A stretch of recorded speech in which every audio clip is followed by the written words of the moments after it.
every moment spent in connection, reflecting on who we are and how we've grown, the moments that are full of joy and celebration, and then those moments that challenge us and ask us to change course, pivot in a new direction, and grow and change in ways that we never anticipated. Every moment spent in connection, sharing those reflections, coming together around shared experiences, changes who we are.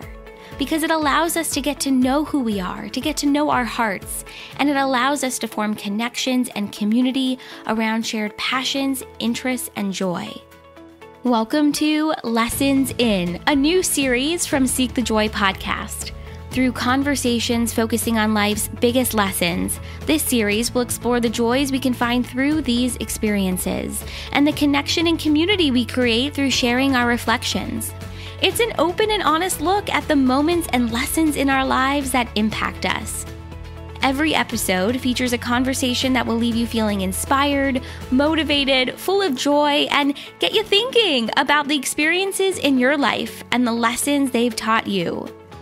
Lessons In, a new series from Seek the Joy podcast.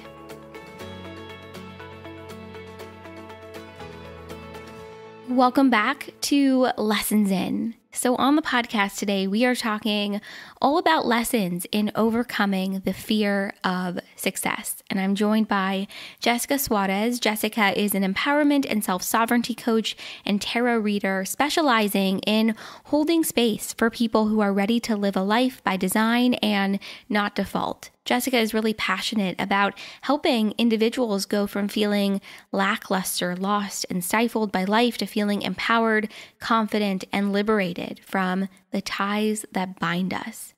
Jessica really talks about in this episode a lesson that she's learned about overcoming the fear of success and why all fear really can be distilled down to the fear of losing love. Jessica shares why the fear of failure and the fear of success are really linked. I think often we talk a lot about this fear of failure, but not so much this fear of success. And she shares with us the connection between perception and receiving love, why trust and faith are the direct opposite of fear. I love this part of the conversation. And the role of self-sovereignty in transforming our mindset and limiting beliefs. Jessica's reflections, her honesty and vulnerability in this episode will totally leave you feeling inspired and remind you that we are so much more powerful than we believe and that we can step into our own greatness. Ultimately, as Jessica shares, we can transform what we believe is limiting us into our most expansive beliefs. And really, it's up to us to empower ourselves through our journey. So if you follow Seek the Joy podcast on any of our social media channels, or if you're on our newsletter list, you already know the big news. I am hosting Seek the Joy Summer. It's a series, a virtual retreat to kick off the summer season. And my hope with this series and this retreat is that it will really inspire you to cultivate greater mindfulness, step into your joy, and really celebrate this new season. And you are invited. I am so excited to come together in community with you one more time this year to welcome in the warmth, freshness, and joy of the summer season. So from a beautiful solstice meditation and mindfulness chat, yoga flow and conversation about community, sound healing, and workshops on sanctuary, the energy of the summer season, the power of play, and stepping into our self-care, I just know you're going to walk away from this series feeling refreshed, energized, inspired, and just ready to bring a little bit more joy into your life. So to find out more and register today for free, head on over to seekthejoypodcast.com/seekthejoysummer. I will also include the link in the show notes. We go live with this series on the summer solstice on June 20th. So make sure you register before then. I am just so excited about this series and our incredible guest speakers, and I just know you're all going to love it. So register at the link in our show notes, seekthejoypodcast.com/seekthejoysummer, and I'll see you there. All right, that's it. That's all I've got. To learn more about today's new episode with Jessica and our series Lessons In, head on over to the website, seekthejoypodcast.com. Everything is right there. And as always, I would love to know what you think about today's new episode. So join the conversation on Instagram, Facebook, Twitter, and LinkedIn. We are at Seek the Joy Podcast everywhere. And wherever you're tuning in, whether it's Spotify, Apple Podcasts, Stitcher, Audible, hit follow or subscribe and leave us a 5-star rating and review. You all know this, but ratings and reviews really help the show get seen by new people. So take a screenshot of that review, send it to Sydney at seekthejoypodcast.com. I'll send you something to say thank you, and it's always just such a great way to connect outside of the show. Last thing before I forget, Seek the Joy Podcast is on YouTube, so you can watch my conversation with Jessica on YouTube. And while you're there, hit subscribe. We are so close to 100 subscribers, and I would love it if you could help us get there. So without further ado, here is my really beautiful conversation with Jessica Soares, all about overcoming the fear of success.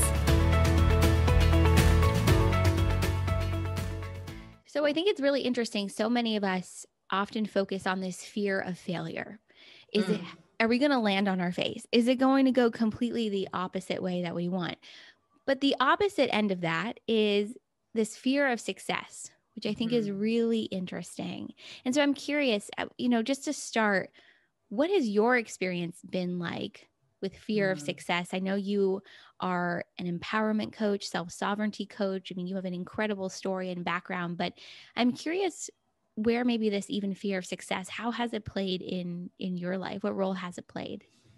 Yeah. So it's something I'm like incredibly passionate about, right? And because I do think that fear of failure, fear of success are two sides of the same coin. They're not that far removed from each other.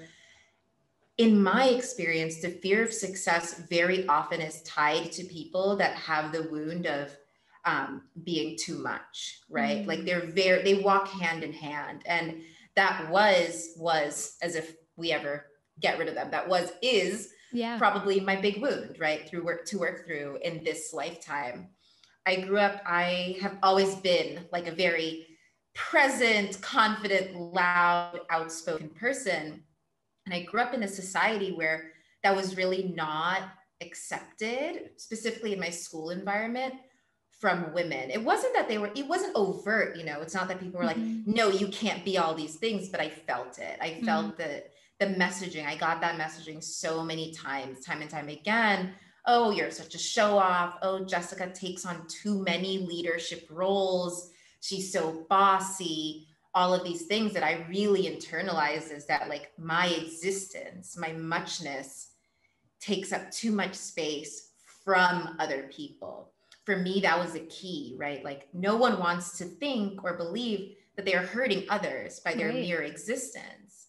And so that's how I internalized that message. And then it began to manifest as this fear of success. I'd be like, oh my gosh, okay, so what's going to happen if I get on the honor roll for the 5th time in a row? Or what's going to happen if I get into my dream school? What's going to happen if I get all these things that I want that I can get? Because I knew I had that.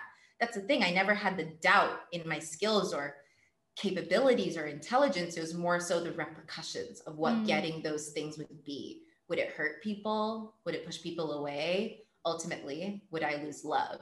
Right. And I think that that's so much how the fear of success manifests. It's like a protection method that we use for other people, even when it's our own projections onto the situation. What you said about would I lose love? If that just feels like a hold on, like we need to talk about that line, like what you just said for a second, because I think worrying about how we are received, not feeling that sense of love, not knowing our inherent worthiness based upon feeling like we're taking up too much space in the room. I know exactly what you're talking about, like this inherent judgment, I think that comes from other people just by you being yourself. And I've spent a lot of time thinking about that. Like, does that come from their inherent judgment? And do they want to show up more fully as who they are and they feel like they can't? And then that's projected onto other people. Is it cultural? Is it societal? Does it come from your family? But what you said about fearing that you would lose love, I think that is so interesting because often our success in life has equaled love. Like if you get a really good grade in school, oh my God, you get rewarded. Like you get that Mm-hmm. praise. Or if you score that winning goal in soccer, when you were 12, like everyone was like, oh my God, all this attention. So I just think it's a very interesting correlation. And something I don't Mm-hmm. think we often think enough about is like this connection between how we're perceived and wanting, knowing, and receiving that element of love. Yeah, it is. It's one of those things that I'm like, they're not really mutually exclusive, right? Like you Mm-mm. can be scoring those winning goals or starting that super successful business, and people can admire you while at the same time resenting you Mm. or being jealous of you. And even if I think as we become older, like that's less of an issue, but with children, especially in school environments and when we're young, right? We don't have that ability to be the observer of our emotions. We Yeah. just feel them, right? So you do feel these things. It's like, oh, I did this thing and that made this person jealous or that hurt this person. And yes, absolutely. These are all like shadow projections onto other people, right? Like anytime we're feeling that, it's like, okay, I need to Yeah. do some work with myself. What am I projecting onto this other person?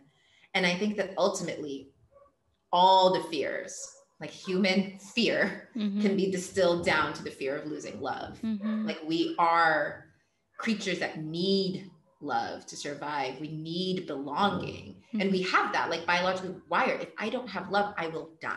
Yeah. Yeah. And what do we do? Survival. That is our drive. Survival, survival. So yeah, I think it's connected to so many fears. And it's just like, it kind of like breaks my heart, like Mm-hmm. no one should walk around carrying that Yeah. idea that they will lose love for simply existing as who Mm-hmm. they are. Yeah, I think what you just said too about this piece about belonging is really powerful. And you're right. I mean, if we don't have that sense of connection or community with one another, we really can't survive. But then on the flip side, it almost becomes a survival instinct to minimize yourself, to hide yourself, to shrink yourself.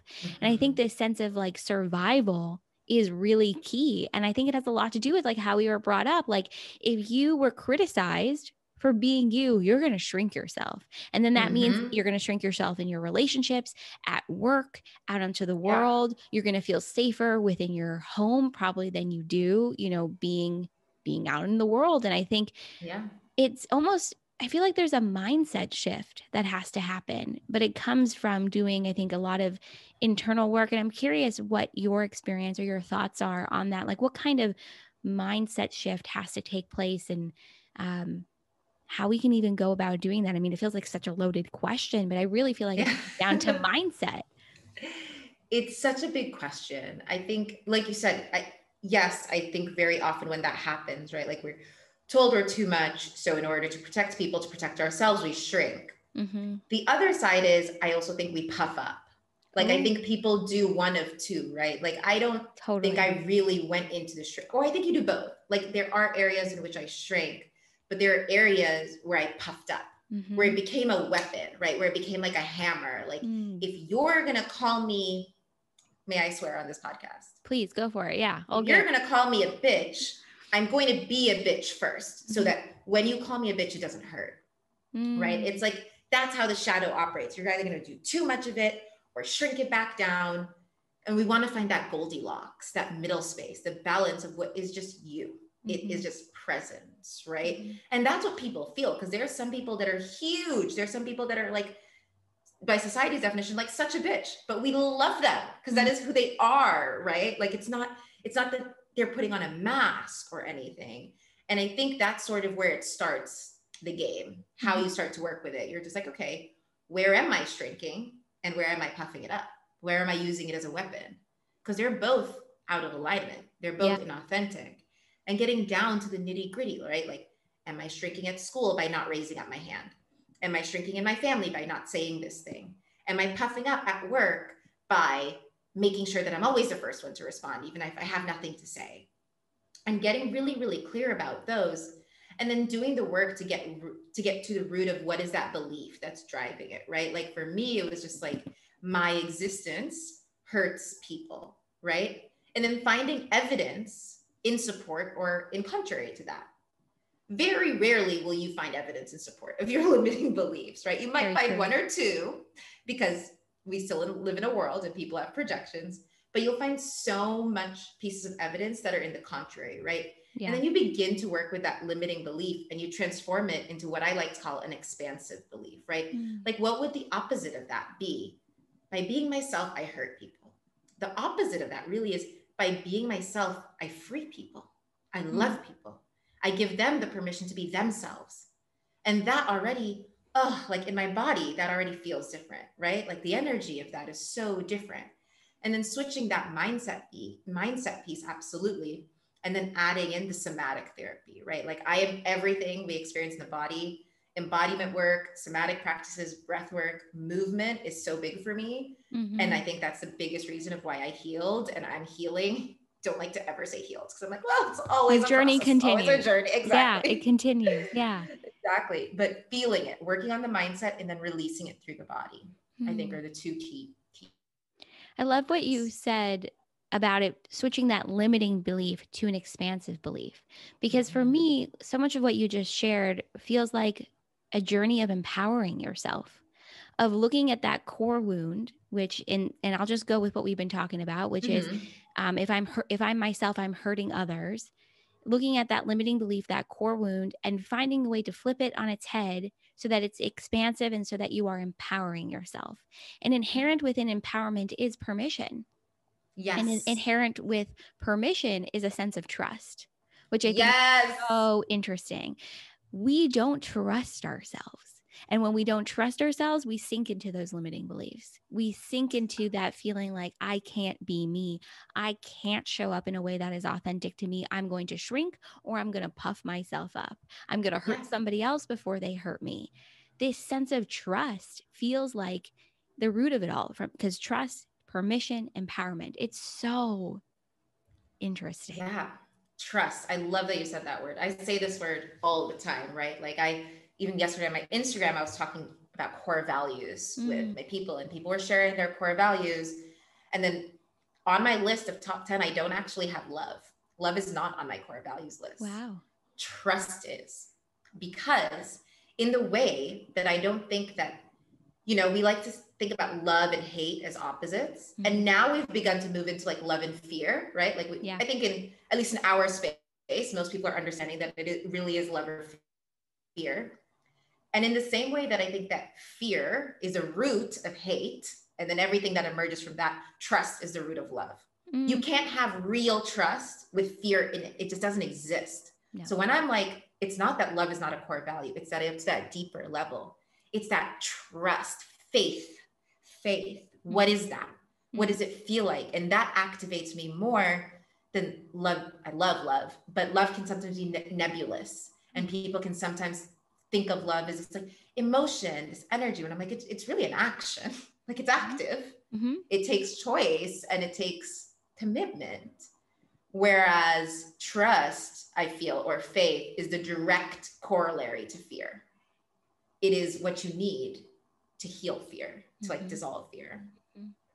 This is so good. Like, I don't even know what to say. Like, this is so good because faith is actually, even I think, at the root of trust, just like you said, this belief that you can do it, this belief in yourself, the belief that things will go so much better, I think, than you could ever imagine. So interesting that you said love was not one of those core values. I had never thought about this before, as trust and faith and everything else in between being sort of the foundation of love. Yeah. You're right, though, when you say that love is an action. You have to show up, you have to do the work, you have to show it, but also allow yourself to receive it. And part of that, I think, is trust and faith too. So interesting. It is all connected. Yeah, so connected and so hard, right? Like I think it can be easier sort of to fall into this like, oh, self-love, give love. Whereas it's harder to really trust yourself, right? To fully go against the grain. Like 100 people are going left and you're going to go right.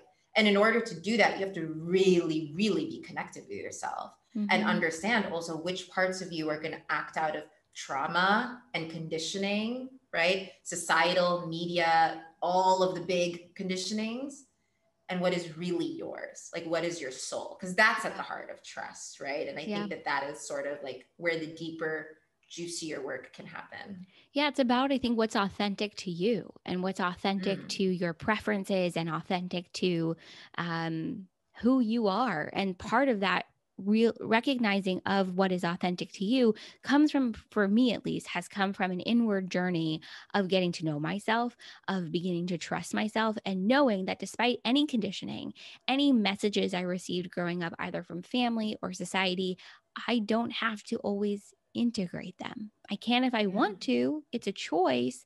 But at the end of the day, I get to decide how much space I want to take up in a room, what I want to do with my life, how I want to show up in my relationships. And it's this level of ownership, too, that I think is really interesting when it comes to fear of failure or fear of success or just fear in general. Is what is it that you want to own as your own? Like what perceptions, what like way of showing up in the world, what conditioning, what do you want to integrate as your own, and what do you want to like leave at the door and kind of say goodbye to? For me, that's been a journey in recognizing that I even could do that. Like it took me years to realize like, oh, I can leave some of this stuff at the door. I don't have to carry it with me. It's not my baggage forever. And it's so hard. And, you know, a lot of people, because of the circumstances that they grew up in, simply don't have the ability to see the world that way. That we have to understand as well, right? Like circumstantial realities, right? We go into Maslow's hierarchy of needs. I talk about this all the time. If people are worried about their physiological needs, food, safety, rent, I can't begin to talk to them about like self-actualization up here because it's absolutely not. No way. Makes no sense. But we are at this place where it's just like once you reach that level and you do have that moment where you're like, wait, hold on. It is a choice.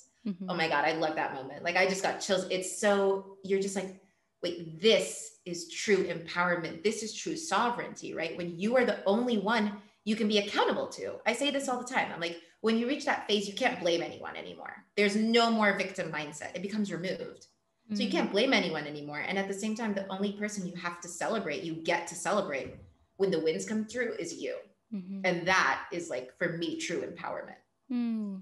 There's such a sense of sovereignty and relationship within that too, because I think we often worry, at least I've had moments where I worry like, oh my God, what if this actually goes the way I want? Like, what does that look like? Fear and of then success. Fears, exactly. And then it's this moment of, well, if it goes exactly how I want, then I have to actually celebrate myself, which is hard. I'm going to admit it's very difficult to celebrate ourselves. And I've had this conversation with so many people recently. That would mean I actually have to step into celebrating myself, step into recognizing myself, and then step out of any sense of victim mentality or blaming others. And recognizing that you would have to make that shift. I don't have the right words to describe it, but I just know sometimes it feels intimidating. Like, oh my God, I got to celebrate myself and let go of the things that no longer serve me. Okay. No, it's scary, right? Because like back to what we were talking about at the beginning, humans, we are conditioned for survival, right? Yes. That's what our ego does. That's what our biological is. It is survival. And survival for us means knowing. Yeah. Knowing, having that clear knowledge, right? So even if the thing we know is actually quite shitty and doesn't feel great and it's not serving us in any way, it is much preferred to the thing we don't know. Exactly. Because we know it. We're comfortable with it. Exactly. We like have made our bed in it. We know the way around. Like the minute you have to let go of something that no longer serves you and you recognize it doesn't serve you, you're like, oh my God, I got to learn how to make my bed in a new space. This is like moving apartments. Like I got to pack everything up and go. It's a lot. And it's a lot intimidated, but I think it's recognizing that you can do it. You're capable and that you're not defined by the storyline you had before. I think that's so much of it is like knowing that you can redefine yourself and define yourself the way in which that you want to, in a way that aligns for you, that you don't have to hold on to a storyline that actually isn't you or doesn't serve you or you've outgrown. And even having that light bulb moment is like, well then, okay, like I'm gonna run with this. This is weird, but we're gonna do it. And I think that plays so much into this fear of success and fear of failure too, is the way in which we've defined ourselves around both ends of the coin. Absolutely. And then, you know, that sort of feeling that comes up of like, oh, okay, now I have to redefine myself. what are other people going to think? What's like past me going to think? Right. Like, Yes. because we hold ourselves to these expectations that we have Yeah. placed on ourselves, that other people have placed on us. And then we live long lives. To think that we would never change or evolve our desires or who we are is ridiculous, right? But it comes that point, maybe one day you wake up and you're 28 and you're like, oh, I hate this life I built for myself. I actually hate it. But now I have to rebuild a whole new one. And I have to tell my best friend and my mom and my past self that everything that I've been working on until now, I don't want anymore. That's scary. Like, it's understandable, the resistance. Yeah, it's a reckoning, almost like, and I've had certainly moments like that in my life where I realized like I was attaching myself to a version of me that doesn't Yeah. exist, or that was somebody else's hopes and dreams for me. And I've had to kind of just like lovingly say, you know what? Everything I've done up until that point has served a purpose. It may not be the purpose I originally intended, but nonetheless, it serves a purpose, and I'm going to take it with me. And it's all preparation and fuel for where I'm going and what I'm going to do. But even having that moment with yourself, Yeah. ooh, talk about embracing yourself and talk about letting go of any self-judgment. Yeah. Yeah. Yeah. Because Definitely it's letting go usually of that present. self-judgment. Yeah. I'm curious, what has surprised you the most about this journey? I think navigating for yourself and then with others, this fear of success and fear of failure. Is there anything about it that has surprised you, or that you just didn't expect?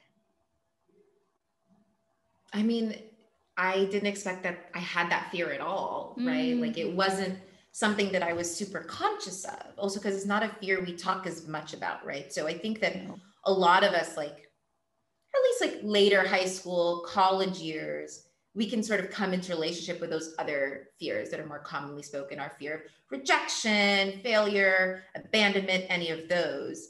But this is one that people just don't really talk about, right? Because No. even just bringing it up makes you kind of sound like an asshole. Like, sometimes some people are going to be like, wait, what? What are you afraid of? You're like, oh, you're afraid of like success. You're afraid of good things happening to you. Yes, it feels freaking intimidating. Like, are you kidding me? Like showing Exactly. up as my fullest self and people Yes. embracing it. Like, Hello. yeah, I Exactly. think we all feel this way at some point. I 100%. agree. And because it isn't like it's a weird one to dissect, right? To get to the Absolutely. layers of. And so it wasn't one that I came into contact with until like a few years into my like intentional healing and personal growth journey. And when I did, I was like, whoa, what?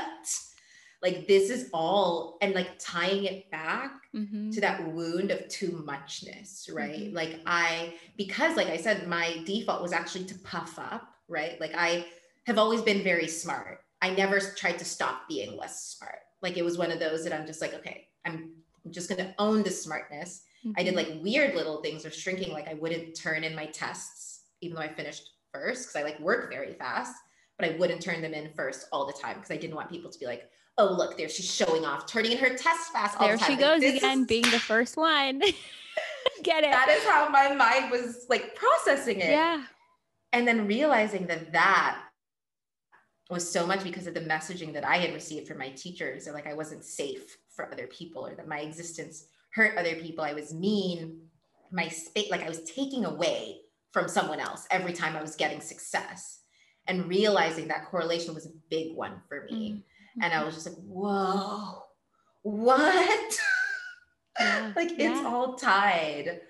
So yeah, I think that would be the most surprising thing of the journey, was really the discovery of that fear. I don't think you're alone. I have a funny feeling anybody who is listening to this right now is also having a light bulb moment, as I've had through our conversation, of being like, oh, wait, this might be me too. Like, and because you're right, it's not a fear that we often talk about. We talk about fearing failure, but we don't talk Yeah. about fearing success. Yeah. Jessica, I really enjoyed this conversation. There is so much value and wisdom in the last whatever time we just spent together. I'm so grateful because, like I said, it's not something that we often talk about. I think in a lot of ways it feels sort of like, is this a word, like self-grandizing? aggrandizing. Yes, I don't even know, exactly. but it's just the word that keeps popping up in my head. It just feels like, oh, this is not something we talk about, but I think it's important Yeah, because if we're holding ourselves back from being who we really are and allowing ourselves and our light to shine the brightest, we're not only doing ourselves a disservice, but I think we're doing others a disservice as well, because we learn and we grow from one another. And if we're all showing up as our best, brightest selves, I think the world is going to become a much better, happier, more peaceful place in due time. So thank you for this absolutely. conversation. Where can everybody Absolutely. My find pleasure. you? Where can everybody find you, connect, and learn more? Yes. So I actually do have a like mini course about overcoming the Oh fear of my God. success. If anyone is interested in just like dipping their toe in, it's a mini course. It's 2 hours. But I am most present on the interwebs on Instagram. You can find me at the Jessica Soares. And I am also, my website is jessicasoarescoaching.com. I'm pretty easily accessible. Facebook, my same name. I'm really most present on Instagram though. So follow me there, send me a DM. If you're like, wait, I had this amazing light bulb moment, actually, please let me know. Because I do Yes. love talking about this fear and this whole, you know, thing. I was gonna say issue. It's not really an issue. This whole experience that we Yeah. go through, this journey with other people. So Yeah. yeah, slide into my Perfect. DMs, as I Perfect. say. Everything's going to be linked in the show notes. We'll make it so easy for everyone to connect with you and hopefully share this light bulb moment with you because I agree. I think it's not an issue. I think it's an opportunity to further embrace our journey and allow ourselves to shine, for lack of a better word. So Jessica, thank you. This was wonderful. I really enjoyed this. Thank Thank you you so so much. much, Sydney. This was such a wonderful like start to my evening and to my work day. I love This it. wasn't even work. It wasn't. No, not at all.